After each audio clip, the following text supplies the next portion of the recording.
Kita umat Islam di Indonesia ini beruntung, mayoriti kita ini adalah beragama Islam. Tapi kalau kita berkaca melihat ke belakang dari sudut pandang antropologi, linguistik, dan sudut pandang sejarah kehidupan nenek moyang kita, maksudnya background nenek moyang kita itu orang Asia, khususnya Indonesia ini kafir.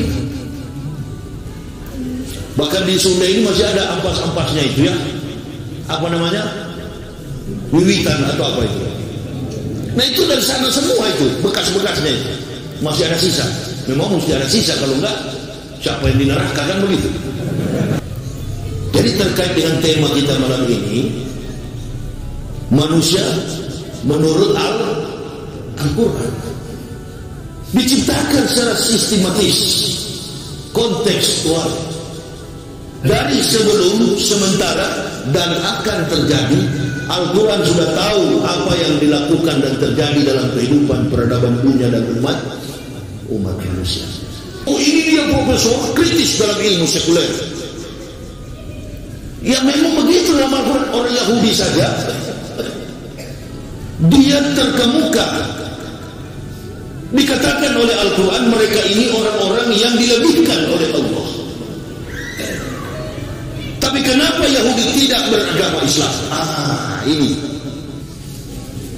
Nah jadi ketika manusia dikatakan oleh Allah lebih buruk si kafir ini daripada binatang, Al-Anfal 55. Maksudnya apa itu? Orang kafir bakal tersinggung. Saya bukan binatang, saya manusia. Betul, tapi karakter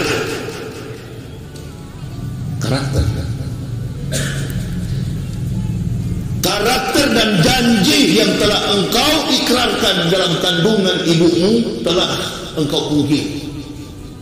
Kafir itu kan menutup diri karena memungkiri, tertutup hatinya, tidak mau mengakui. Itu makanya dia disebut kufar, kafir, karena menolak. Jadi bisa derajatkan derajatnya oleh Allah dengan binatang yang paling buruk. Kenapa? Kalau binatang tidak sholat karena dia tidak hafal suratul Fatihah. Itulah karakter binatang.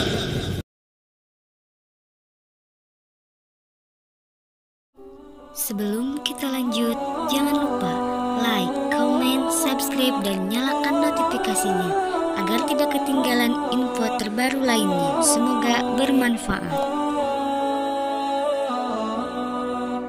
A'udzu billahi minasyaitonir rajim. Bismillahirrahmanirrahim. Wa inna rabbaka lazu fadlin 'ala nasi walakinna aktsarahum la yashkurun. Inna khalaqnal insana min nutfatin amshaj nabtalihi faja'alnahu sami'an basira. Inna hadahinahu sabila imma syakira wa imma kafur. Inna atatna lil kafirina salasila wa akhlala wa sajra. Faqala Nabi sallallahu alaihi wasallam istatun yadkhulunaro bisitatin al-umara'u bil ju'uri wal arabu bita'asubi wa ahlu mustaqi bil jahli wa dahakinu bil kibri wa tujaru bil hiyanati wal ulama'ul bil hasad. Ibu bapak, saudara-saudaraku rahimakumullah yang kami hormati, yang kami muliakan, Dewan Kemakmuran Masjid Al-Mujahadah Kota Bandung, Provinsi Jawa Barat, para alim, para ulama, tokoh-tokoh masyarakat, imam rawatib, Garda Al-Hasan sebagai mediator, fasilitator yang menghadirkan saya dalam pelaksanaan roadshow dakwah selama kurang lebih 3 hari di Kota Bandung. Dan yang saya cintai, saya banggakan, ma'asyiral muslimin wal muslimat rahimakumullah. Bersyukur kita kepada Allah Subhanahu wa taala karena oleh limpahan nikmat dan ridhanya jualah ibu bapa, saudara-saudaraku dan saya bersilaturahmi, bertatap muka dalam pertemuan tabligh akbar ukhuwah Islamiyah. Mudah-mudahan pertemuan ini menjadi catatan amal pemberat kebaikan untuk bekal kita di yaumil akhir nanti. Barikatan mustawfizatan ala rukabih, terkapar di pelataran kiamat bagai seorang terdakwa di hadapan hakim. Itulah nanti kenyataan yang harus kita alami ketika nanti kita sampai pada pengadilan nafkhatul ba'aj, hari kebangkitan. Nafkatul faza, nafkatul sa'ak, nafkatul ba'aj diimani sepenuhnya oleh iman Islam. Selawat dan taslim tak ganti-gantinya kita aturkan keharibaan Nabiullah baginda Rasulullah Muhammad sallallahu alaihi wasallam. Terkait dengan tema pada malam ini, perspektif Al-Quran tentang manusia. Bentuk dan wujud daripada manusia ini hanya dua. Kalau kita katakan jenis kelaminnya itu relatif. Tidak bisa kita katakan jenis manusia itu hanya dua. Apalagi di zaman modern, dari zaman Nabi Lut sampai sekarang ada manusia yang berjenis kelamin dibilang laki-laki bukan, dibilang juga perempuan bukan. Bahkan ada kelompok mereka yang sudah jadi ustaz yang di Pulau Jawa, bukan Jawa Barat, kepalanya botak, pakai baju kuning, rambutnya disisir seperti cucunya iblis, dedemit, jadi ustaz, dikasih kesempatan untuk berdiri menyebut Quran dan hadis. Inna lillahi wa inna ilaihi raji'un. Agama dipermainkan. Kami yang dari kafir ini takut sekali. Gak usah kita terlalu tinggi berbicara tentang iman dan takwa dulu. Pakai saja falsafah orang Arab. Yastaquna minan nasi wala yastaquna minallah. Itu orang Arab sering bilang begitu. Kau jago bersembunyi di hadapan orang, tapi pasti kau tidak jago bersembunyi di hadapan. Mampu kau bersembunyi di hadapan manusia, kau tak mampu bersembunyi. Wala yastaquna minallah. Kau tidak mampu bersembunyi di hadapan Allah.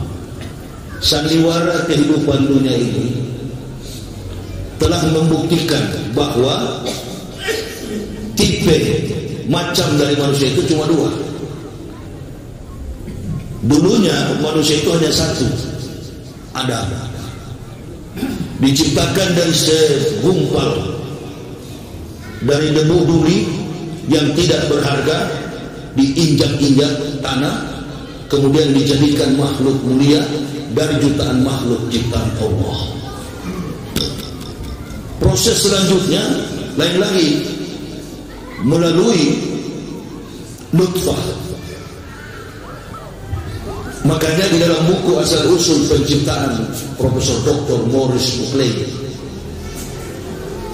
dia menulis sebuah buku yang berjudul La Quran, La Bible at La Science Modern. Dia ahli kandungan.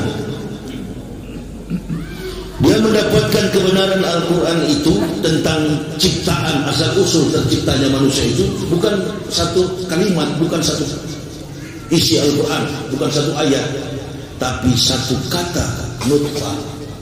Nutfah itu setetes air sedikit mengandung berjuta-juta sel telur. Itu yang dibuai dalam ufuk atau disebut dalam Al-Quran fi qararin makin.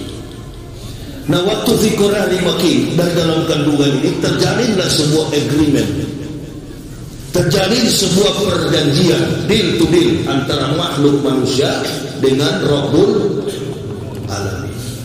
Laqad khalaqnal insana min sulalatin min tin summa ja'alnahu nutfatan fi qararin makin. Jadi ovum itu dalam bahasa Arabnya fi qararin makin. Mulus Bukleitus berpikir, kapan Muhammad sekolah fakultas kedokteran, spesialisasikan kandungan, sementara beliau tidak pernah mengecap pendidikan formal. Kapan Rasul pernah kuliah? Lalu mengkalkulasi secara metode didaktik dalam teori, silabus, kompetensi, satuan kredit semester, kemudian dia mencapai tingkat penemuan terkait asal-usul penciptaan manusia. Inilah hebatnya agama Islam. Nggak perlu satu isi Al-Quran. Kalau satu isi Al-Quran itu ada 573 pandangan sains yang dikupas secara saintifik. Coba kita agama lain kalau mampu. Agama Hindu, agama Buddha, agama apalagi Kristen, kacau balau begitu.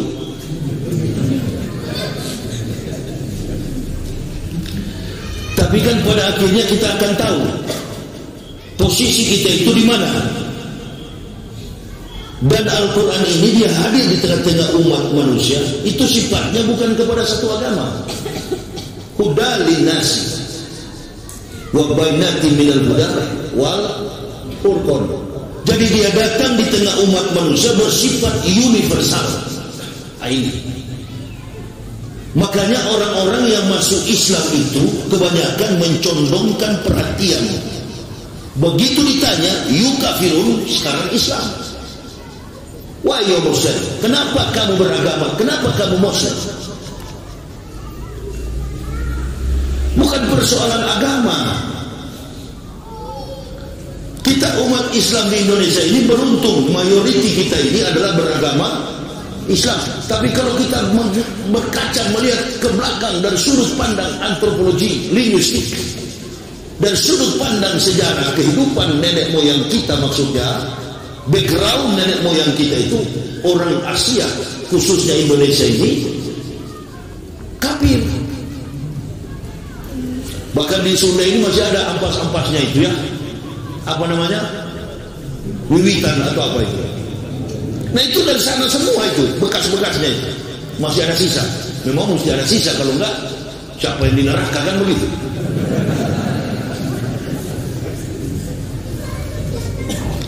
Agama yang manusiawi, agama yang sistematis, kontekstualis, teologis, dan rasional, Islam.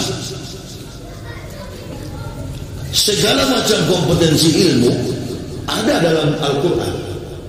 Coba kitab-kitab lain, ada enggak kira-kira? Jadi terkait dengan tema kita malam ini, manusia menurut Al-Quran diciptakan secara sistematis, kontekstual, dari sebelum, sementara, dan akan terjadi. Al-Quran sudah tahu apa yang dilakukan dan terjadi dalam kehidupan peradaban dunia dan umat manusia.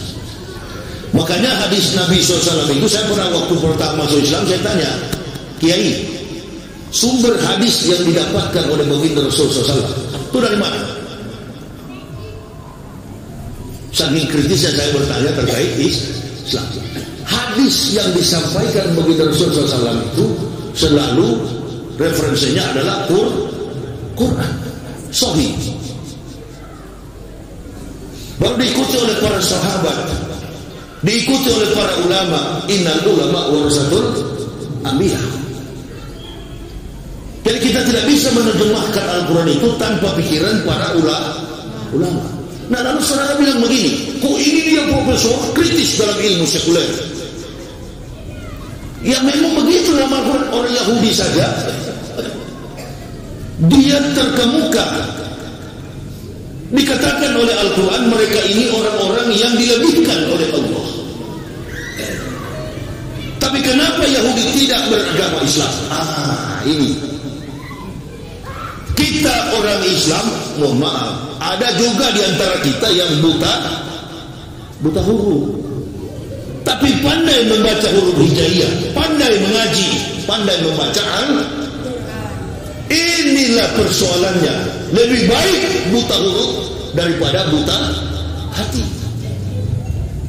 Nah, makanya Al-Quran membedakan antara manusia kafir dengan manusia Muslim. Dalam Al-Anfal 55 jelas sekali itu, rendah sekali itu kafir itu. Inna syarat dawabi indallahi allazina kafaru fahum la yu'minun. Kata Allah, sesungguhnya binatang makhluk yang paling buruk di sisi Allah adalah orang-orang kafir. Berarti babi masih bagus. Loh, binatang makhluk yang paling buruk. Ini orang kafir gak suka sama saya di Indonesia itu.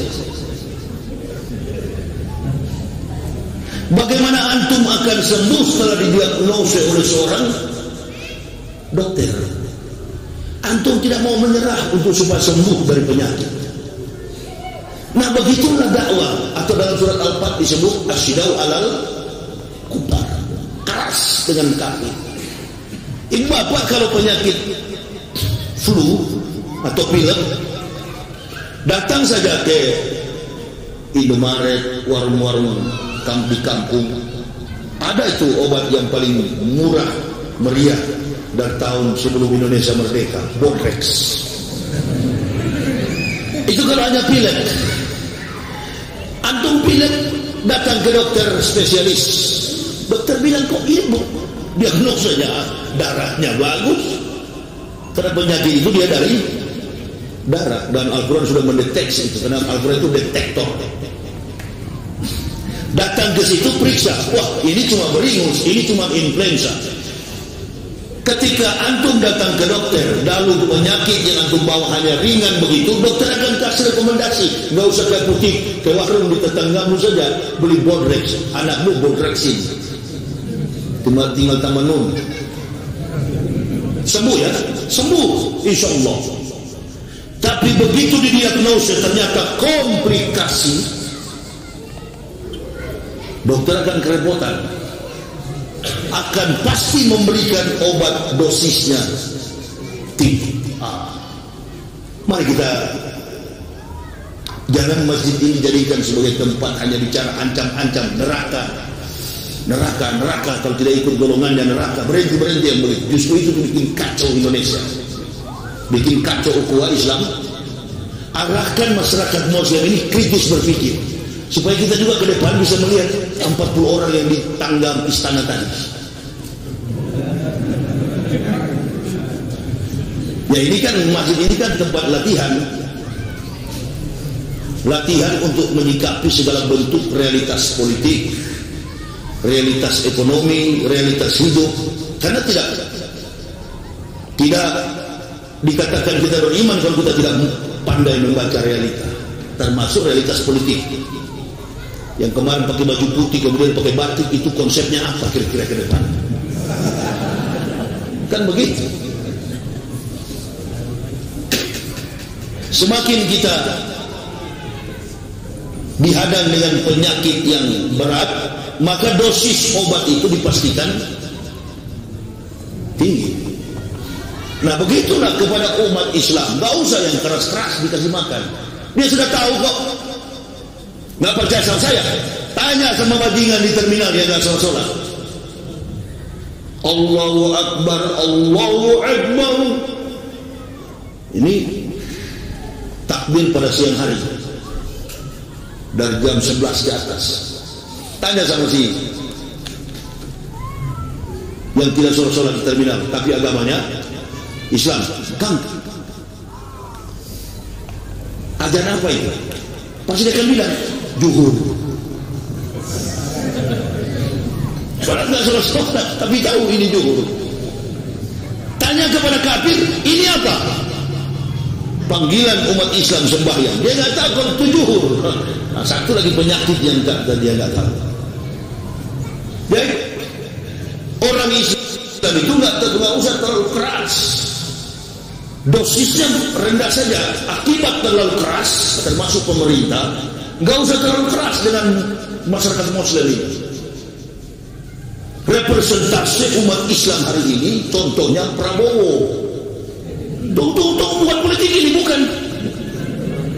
Nah, umat Islam ini di Indonesia ini selalu mengalah. Seorang pengamat teroris dari benua kanguru Australia, dia mengatakan tidak ada Muslim terbaik di dunia kecuali Indonesia, karena tawaduk, rendah, penurut, dengar-dengaran, santun, etikanya, akhlaknya mulia. Indonesia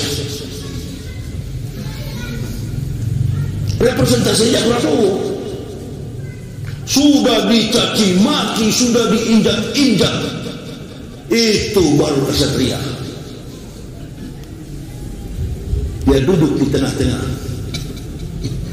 orang-orang yang tadinya membenci. Kapan Prabowo pernah lapor orang hina dia? Ada pernah? Karena Prabowo itu kesatria. Jokowi pasti perlu Prabowo, pasti, karena banyak hutang juga. Udah dalam hati Jokowi sebenarnya, kau yang menang kemarin. Oh, ini kan bukan rahasia, memang betul. Jamaah kalau tidak paham membaca realita, pasti anggap ini kan sudah selesai. Kenapa lagi Ustaz ngomong-ngomong begitu? Mengajak kita untuk kritis, supaya betul-betul kita waktu berdiri di sana, bukan monyet tapi orang. Gitu. Coba saya uji dulu kemampuan bapak-bapak secara filosofis. Kira-kira Robert Darwin itu betul nggak? Observasi Darwin itu mengatakan bahwa manusia itu dari monyet. Salah kan? Saya betul. Nah, inilah bedanya kita. Bisa saja betul. Darwin bagi saya betul. Ibu bapak mengatakan Darwin salah karena tingkat pemikiran filosofis kita itu rendah. Saya akan mengatakan betul. Jangan dulu menuduh, maksud saya. Siapa tahu begitu kita bertamu di rumah Darwin, memang oma dan opanya, kakek neneknya itu monyet. Itu filsafat, itu begitu, menginjak di bumi, menatap ke langit. Tidak pernah menganggap diri tahu, sehingga selalu mencari tahu. Kalau tiap saat begini kan kita lama-lama cakrawala berpikir, kita kritis, terbuka, menerima teori dengan cepat, mengolah teori itu menjadi satu konsumsi kemampuan kita untuk hidup di tengah dunia yang tidak pasti begitu. Nah, jadi ketika manusia dikatakan oleh Allah lebih buruk si kafir ini daripada Al-Anfal 55, maksudnya apa itu? Orang kafir bakal tersinggung. Saya bukan binatang, saya manusia, betul, tapi karakter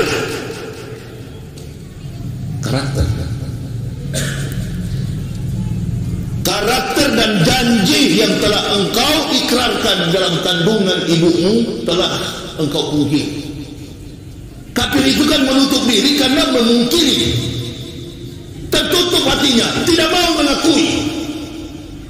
Itu makanya dia disebut kufar, kafir, karena menolak. Jadi bisa derajatkan derajatnya oleh Allah dengan binatang yang paling buruk. Kenapa? Kalau binatang tidak sholat, karena dia tidak hafal suratul Fatihah. Itulah karakter binatang. Artinya cuma beranak pinak, semakin hari beranak pinak, kerjaannya hanya menambah-nambah keturunan. Nah, sama. Sementara tugas prioritas utama ketika Allah menciptakan manusia, alastu bi rabbikum qalu bala syahidna. Ada agreement, cuma kita nggak sadar. Bo.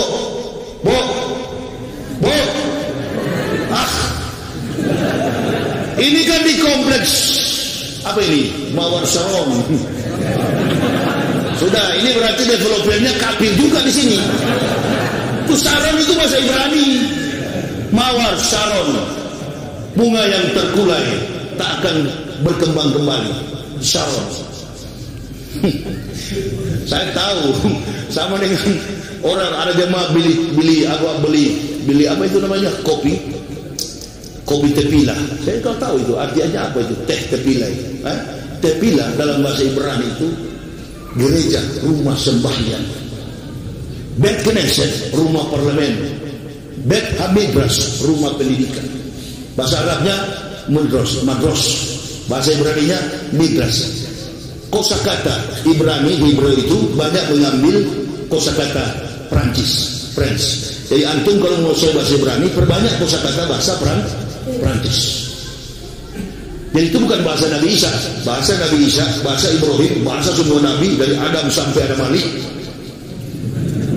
Itu bahasa para Nabi itu semuanya bahasa Aramik atau bahasa Arab. Jadi ketika Allah kasih peringatan, warning, bahwa manusia kafir itu derajatnya seperti binatang. Karena ada tugas, ada amanah mulia, prioritas yang harus manusia lakukan. Maka turunlah ayat wa ma khalaqtul jinna wal insa illa liya'budun. Tidaklah Allah ciptakan jin dan manusia kecuali sujud menyembah kepada Allah. Itu setiap kali round tawaf 7 putaran, setiap orang melaksanakan himayatan lil hajj, dia berputar selama 7 putaran. Setiap kali kita ada ulama-ulama besar di Pulau Jawa yang punya karomah tinggi, setiap kali berputar itu pasti ada jin yang mengikutinya dalam setiap putaran round itu. Karena cikal bakal manusia itu mendapatkan konsep keimanan tauhid itu, basicnya adalah iman Ibrahim. Qul innani hadani Rabbi ila siratin mustaqim dinan qiyamam millata Ibrahim hanifah wa makana minal musyrikin. Qul aina salati wa nusuki wa mayaya wa mamati lillahi rabbil alamin. Ayat itu turun ketika Nabi Muhammad SAW membawa Islam. Yahudi ini kaget, agama apa yang engkau bawa ini Muhammad? Turunlah ayat, katakanlah Muhammad bahwa Tuhanmu mengajarkanmu kepada agama Ibrahim yang lurus, agama Ibrahim yang benar, dan Ibrahim bukanlah golongan orang-orang yang musyrik. Baru mereka berhenti ganggu Rasulullah.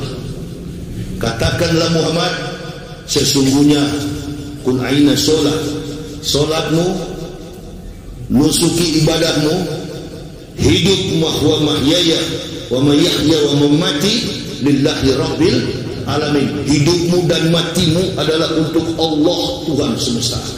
Landasan pengakuan tauhid yang diimbangi dengan kejujuran pengakuan terhadap iman kepada Allah. Turunlah ayat lagi. Qul amanu billahi wa ma unsila ila Ibrahim wa Ismaila wa Ishaq wa Yaqub wal asbati wa ma utiya Musa wa Isa wa ma utiya nabiyyun min rabbihim la nufariqu baina ahadin minhum wa nahnu lahu muslimun. Barulah memperoleh gelar seorang muslim ketika sudah beriman kepada semua nabi yang disebutkan di dalam ayat-ayat itu. Tapi jumlah nabi bukan cuma itu. Jumlah nabi itu ada 124.000 yang di dalamnya terdapat 25 rasul. Polisi dan tentara belum tentu jenderal. Jenderal sudah pasti polisi dan tentara. Nah itu maksudnya begitu. Nabi belum tentu rasul. Rasulullah sudah pasti nabi.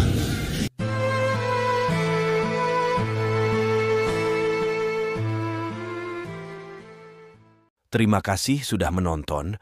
Ambil positifnya dari ceramah berikut. Silahkan berikan komentar terbaik kalian. Jangan lupa subscribe bagi yang belum. Berikan like jika suka. Dan bagikan link videonya ke seluruh media sosial yang kalian miliki. Terima kasih. Assalamualaikum warahmatullahi wabarakatuh.